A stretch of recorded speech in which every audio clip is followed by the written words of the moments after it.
যাদের আইএলস নাই, টোফেল নাই বা ল্যাঙ্গুয়েজ প্রফিসিয়েন্সির কোনো সার্টিফিকেট নাই, আপনারাও অ্যাপ্লাই করতে পারবেন। আসসালামু আলাইকুম। ডেনমার্কে অ্যাপ্লিকেশন করার জন্য মোটামুটি আপনারা সবাই তো প্রিপেয়ার্ড, এবং যারা এখনও প্রিপারেশন নিচ্ছেন তাদেরকেও আমি বলবো যে দ্রুত প্রিপারেশন নিয়ে ফেলুন।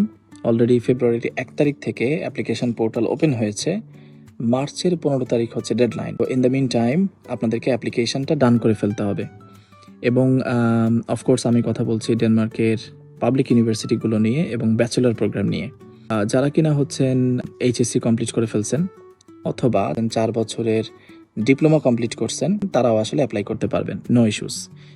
অথবা এইচএসসির ইকুইভ্যালেন্ট যেই এক্সামগুলো হয়, মাদ্রাসা ব্যাকগ্রাউন্ড হতে পারে, টেকনিক্যাল বোর্ড থেকে হতে পারে, যেখান থেকেই হোক না কেন আপনারা অ্যাপ্লাই করতে পারবেন। ইয়েস, পাবলিক ইউনিভার্সিটিগুলোতে অ্যাপ্লাই করতে পারবেন। আচ্ছা, সেকেন্ডলি হচ্ছে যদি কারো 13 ক্লাস থেকে থাকে, এইচএসসির পর আপনারা হচ্ছেন বাংলাদেশে প্রাইভেট ইউনিভার্সিটি, পাবলিক ইউনিভার্সিটি অথবা ন্যাশনাল ইউনিভার্সিটি যেখান থেকেই পড়াশোনা করে থাকেন না কেন, 1 বছর আপনারা পড়াশোনা শেষ করছেন, সেটা ডকুমেন্টটাও লাগবে।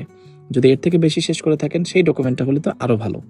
যদি কারো হচ্ছে আইএলসের বা টোফেলের হচ্ছে স্কোর থাকে 6.5 or 7 আইএলসে বা অর ইকুইভ্যালেন্ট যদি টোফেল স্কোর থাকে, তাহলে আপনাদের জন্য অপরচুনিটি আরও বাড়বে। যাদের আইএলস নাই, টোফেল নাই বা ল্যাঙ্গুয়েজ প্রফিসিয়েন্সির কোনো সার্টিফিকেট নাই, আপনারাও অ্যাপ্লাই করতে পারবেন। IELTS score and immigration centre আপনাদের এই পুরো অ্যাপ্লিকেশন প্রসেসে আপনাদেরকে প্রফেশনালি হেল্প করবে।